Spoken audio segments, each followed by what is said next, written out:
Assalamualaikum warahmatullahi taala wabarakatuh.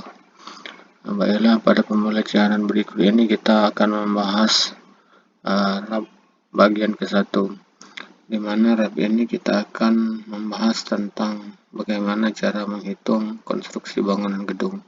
Sebagai contoh, kita akan pelajari adalah bagaimana cara menghitung contoh konstruksi pos jaga, di mana sudah ada gambar dana, di mana ruangnya adalah ruang jaga dan kamar mandi WC, di mana ukuran daripada pos jaga ini adalah 3,5 meter dikali 2,5 meter, dan ini adalah bagian dari dana daripada pos jaga tersebut. Nah, sedangkan di bawah ini bisa dilihat adalah tampak depan, tampak samping, dan tampak belakang daripada pos jaga. Nah, untuk selanjutnya, sebagai bahan untuk membuat atau menghitung rencana anggaran biayanya, kita harus membuat item-item pekerjaan. Nah, pada item pekerjaan menghitung rab ini adalah yang pertama pekerjaan tanah, item pekerjaan tanah, yang kedua atau B pekerjaan pondasi, yang C pekerjaan struktur beton, yang D pekerjaan dinding, E pekerjaan kusen, F pekerjaan atap, G pekerjaan plafon, H pekerjaan lantai, I pekerjaan pengecatan, J pekerjaan listrik, K pekerjaan sanitasi dan pipa. Jadi di sini terdapat item pekerjaan dari A sampai K. Nah, item pekerjaan ini yang pertama-tama kita harus hitung adalah bagaimana mencari volumenya. Nah, pada pertemuan pertama ini atau pada bagian 1 ini yang kita bahas adalah bagaimana cara menghitung volume pekerjaan tanah. Karena pokok awal daripada menghitung rab itu adalah bagaimana cara mendapatkan volume pekerjaan tersebut. Nah, sehingga apabila volume sudah didapat, maka kita tinggal dikalikan dengan harga satuan. Baiklah, sekarang kita harus tahu bagaimana cara menghitung volumenya. Yang pertama adalah item pekerjaan pertama adalah pekerjaan tanah. Nah, pada pekerjaan tanah ini terdapat uraian pekerjaan, yaitu galian pondasi, menguruk bekas galian, menimbun tanah di bawah lantai, dan memasang pasir uruk di bawah pondasi. Jadi ada 4 item pekerjaan pada uraian pekerjaan tanah. Nah, yang pertama adalah galian pondasi. Nah, di mana galian pondasi ini lebar galiannya 50 cm, ya, sudah terlihat pada gambar. Kemudian dalam galian adalah 45 cm. Yang paling penting kita tahu adalah pada Microsoft Excel kita harus isi panjang, lebar, tinggi, dan lain seterusnya. Nah, di mana galian pondasi ini kita harus tahu panjangnya berapa. Nah, jadi panjang daripada galian pondasi itu kita harus hitung berapa panjangnya daripada dinding ini. Jadi dinding ini ada 3,5 meter, 2,5 meter, 3,5 meter. Jadi di sini ada penjumlahan 2,5 meter ditambah 3,5 meter ditambah 2,5 meter tambah 1,5 ditambah 1,25. Jadi ini adalah panjang dinding. Panjang dinding ini yang akan dipasang pondasi. Jadi di bawah dinding ini nanti akan ada pondasi. Nah, panjang keseluruhannya kalau kita hitung dengan menggunakan Microsoft Excel sepanjang 14,25 meter. Jadi ingatkan satuan kita adalah menggunakan meter.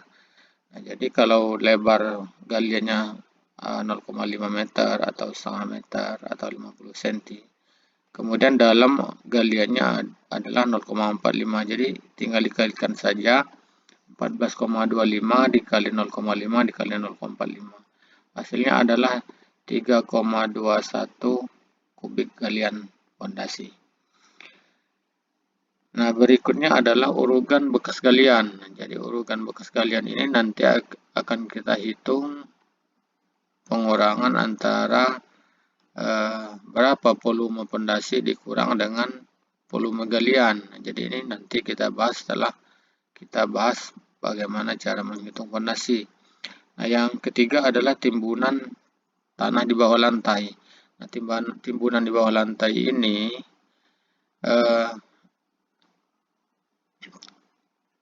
lebar panjang daripada bangunan itu adalah 3,5 meter, sedangkan lebarnya adalah 2,5 meter. Kemudian ketinggian daripada timbunan tanahnya itu adalah 20 cm atau 0,2 cm. Jadi tinggal dikalikan saja panjang pos jaga 3,5 meter dikali lebar 2,5 meter dikali tinggi. Hasilnya adalah 1,75 meter kubik. Kemudian berikutnya item yang terakhir pada item tanah, pada uraian pekerjaan tanah adalah pasir uruk di bawah pondasi. Pasir uruk di bawah pondasi ini tebalnya 5 cm kalau kita lihat gambar ini. Ya, ini ada pondasi, ini adalah pasir uruk. Di mana kegunaan pasir uruk ini untuk meratakan pada saat sesudah kita menggali pondasi. Panjangnya keseluruhan daripada di bawah pondasi itu adalah 14,25 sama seperti galian pondasi. Jadi 14,25 dikali lebar pasir uruk atau lebar galian 0,5 meter, kemudian dikali dengan 0,05 meter atau 5 cm tebal pasir uruk. Jadi kalau panjang dikali lebar dikali tinggi hasilnya adalah 0,36 meter kubik. Ini hasil daripada pasir uruk di bawah pondasi. Kemudian untuk item pekerjaan pondasi yang kita pasang adalah pondasi batu bata, di mana pondasi batu batanya terdapat 2 lapis dengan tebal 20 cm. Jadi ada 40 cm tebal daripada pondasi. Nah, cara menghitungnya adalah panjang dinding atau panjang penempatan pondasi yang akan dipasang dikali dengan lebar. Dikali dengan lebar ini bukan lebar, maksudnya dikali daripada luas penampang. Jadi luas penampang ini kita harus jumlahkan ya.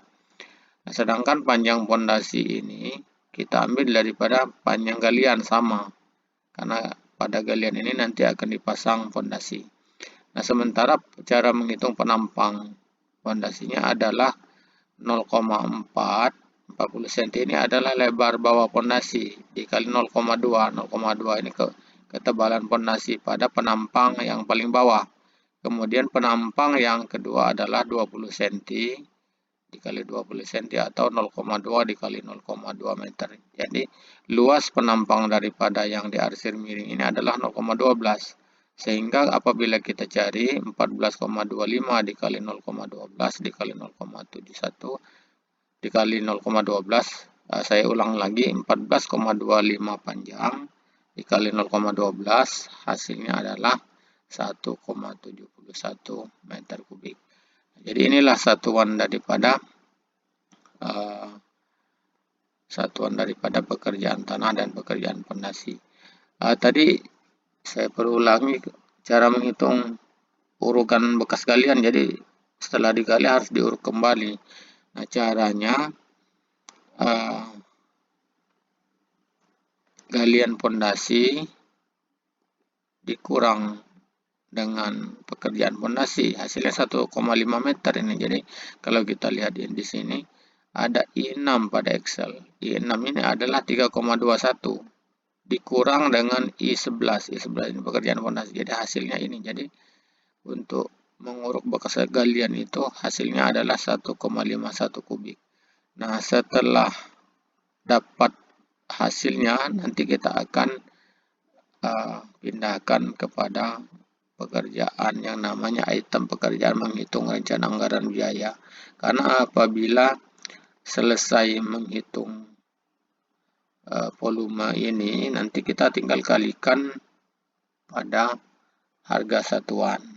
Demikianlah pertemuan ini untuk bagaimana cara menghitung volume pada pekerjaan pembangunan pos jaga Itu saja, mungkin nanti kita lanjutkan pada pertemuan kedua. Demikian apa yang saya sampaikan, semoga bermanfaat. Terima kasih.